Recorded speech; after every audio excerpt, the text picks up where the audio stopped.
Emily, great to see you. Welcome to Popternative. Thank you. Nice to see you. You know what's interesting because we're chatting about this film Mom, and I find it interesting because I would say like the horror and thriller genre has always been around, but this last decade there's been a big kind of like I would say surge in popularity and innovation in that genre. What's that like working in that kind of space at a time where there's big interest in it and there's a lot going on in that world right now? I mean, I love it. It's the kind of horror movies that I like to watch. I definitely like a psychological horror movie. Those get me. I don't know if it's because also there's something that's more there's been a lot of horror movies more about like female issues Yeah, that become the monster. yeah. And I think that's fascinating. Absolutely. There is kind of some comparisons and kind of a little bit of kind of conversation about this film being kind of a tribute to Rosemary's Baby a little bit. I'm wondering when you kind of get the script for this, what is going through your mind even before filming it? Like, do you think about comparisons? Does it just read to you as a really kind of intriguing thriller with horror aspects? Like, what is it? How does this read to you before even going and filming it? Well, it's interesting because I got the script and knowing like when you get the script, you know what kind of movie is this is, and knowing this was like, not a big budget movie. Yep. This was a passion project from these people. Um, I was hoping to hate the script because it's a slog to do a movie that is, and it's not just about like you're not getting paid a lot. It's like everything is kind of guerrilla style, and you're putting it's much harder to Yeah. do a movie like this than anything. And I read the script and I couldn't put it down. It just felt so authentic to me. Mhm. And this relationship and the idea of like I have friends who I'm not a mother, but I've had friends who've had babies and I look at them and I'm like, how do you do this? Yeah. Like there, and then reading this, there was so much I didn't know about things like even breastfeeding. You think that like every mother, you just have the baby and then it goes for your boob. Yeah.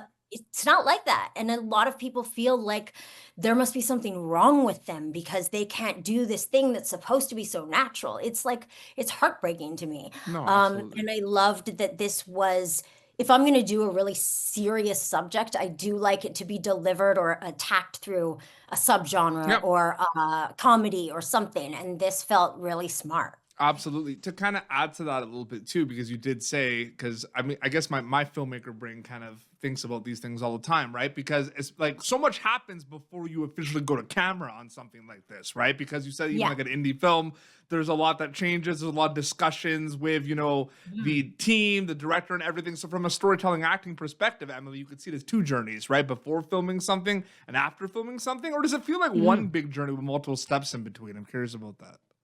Well, because this wasn't my script or my thing before, so they had their journey with Yeah. it, Phil and Adam.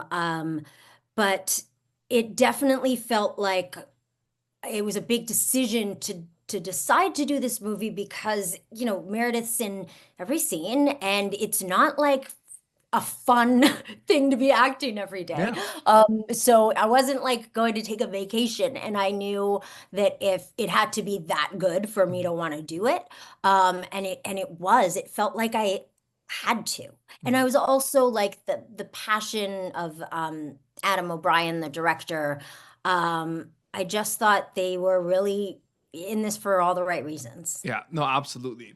I'm curious because it's all storytelling at the end of the day. You kind of establish that you do enjoy working in this kind of, genre of thriller and horror. This kind of was more than that for you because there's a lot of kind of commentary about a lot of important issues. I'm just curious, like, how separate like past journeys are compared to certain projects. You know what I mean? Like, did you bring things? Because I think this was shot a bit ago, right? Like, this was like Yeah, Humane was before, like, was after that, right? way Yeah. So I'm after. like, did you bring things from Mom to like Humane? Like, do like, or are they or are they completely separate? Like, once you wrap them specifically, like mindset preparation wise. That's a really interesting question. I tend to do a project because I see something in the character or in the story that I want to learn for myself, Mhm. or understand the experience of. And so usually it's not me bringing something to the part. It's me being very selfish and being like, oh, I want to, like for Humane, what I loved about that project was I love playing anything that reduces adults to their childish behavior, to Yeah. like to kid like behavior. Mhm. And that to me is always a great way to tell a story because it's so raw. And Mhm. for this, it was that experience, I guess. It's weird to think about. I forgot this, but I had, right before I did this movie, made babies and frozen them, embryos. Whoa.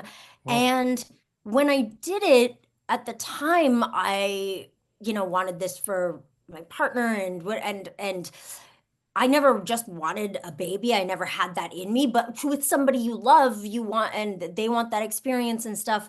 And that relationship had ended. And I think I was questioning, like, is it bad that I don't want to do this? Mhm. Like that I don't ever want to do this? Like they're just sitting there in a freezer. Mhm. But I'd like to, and then I'm like, am I going to regret it? Am I going to? And so also talking to a lot of women for this movie, going through it, I realized, yeah, I made the right choice. It's great birth control, this movie. You don't want to have a baby after this movie. No, absolutely. Well, it's interesting too because on our YouTube channel we post some shorts sometimes, kind of to help kind of filmmakers, and we have a Toronto film called Baby Making 101 on there, and it kind of like has to do with that theme of like the decision of like not wanting to have kids, Yeah. right? Which is sometimes not talked about as much. You know what I mean? It isn't, and it's something that, especially as a woman, you always get like people saying, "Oh, do you want kids though? Oh, well, you're gonna have to soon if you want." Yep. It's like that thing that you're pressured into. I would have never thought, "Oh, I don't want to do that if I don't like. I'm worried about regretting it." But Yeah, then everybody around me is like, "Well, you don't want to regret it." for And sure. I'm like, No, so, absolutely. Two mhm. quick questions for a wrap up. Getting back to Mom, I do want to ask because we talked about, and people see the trailer, like it is very eerie, and it's kind of one of those movies where like you're kind of really invested in it because you want to know what's going to happen, twist and turn wise, and what's going on with your character. I know you try not to do this, but given that it is a film where like people are diving in and like there's a lot of like reactions, like same with Humane and everything, are you ever conscious of an audience member watching something while you're making it, or does that kind of happen a little bit after you wrap specifically? Oh, I am conscious of it, not in the middle of doing a scene, but I'm very conscious of it when watching some dailies or watching something back, especially with scare stuff. Yeah. Because I am very easily frightened, just by loud noises and stuff. But if I'm watching something and it's supposed to like make you jump and it doesn't make me jump, there's a problem. Yeah. So that kind of stuff I am thinking as an audience, and pacing wise, and yeah, definitely, but not while I'm making it. Usually I think of that in reading the script stage, Mhm. and when we're going into shooting it, like, Mhm. will this, I am the audience when I'm reading the script. So I am like, if this doesn't make sense to me or track, then I don't know how that's, I mean, obviously editing does all kinds of stuff, Yeah. but yeah, so I do think of that. And super, super quick as we have to wrap up. Stevie's one of my favorite sitcom characters of all time. What was the most rewarding thing about playing that character in Schitt's Creek over the years specifically? Oh, I mean, I wanted to play Stevie because she didn't give a shit if anybody, well, seemingly didn't give a shit if anybody liked her. And she was just, I felt like I got to take a vacation from myself in playing Stevie, like sit behind the desk and just make fun of people and not have to put out any energy. So yeah, I got a cool factor from Stevie that I don't personally have, that people when they meet me and think, "Oh my God, it's Stevie," they're very disappointed that I'm nothing like Stevie. Great character. You did such a good job. As a credit to you, you're just so good at what you do, Emily. Oh, Mom's is available on VOD, so you can check that out. I really had a good time with it. It was a lot of fun. It was an honor and privilege to speak with you. Thank you so much for your time, Emily. Good to see oh you. my gosh, thank you. Thanks so much. Thank you for tuning in to Popternative. Make sure to check out our past episodes of Popternative on YouTube.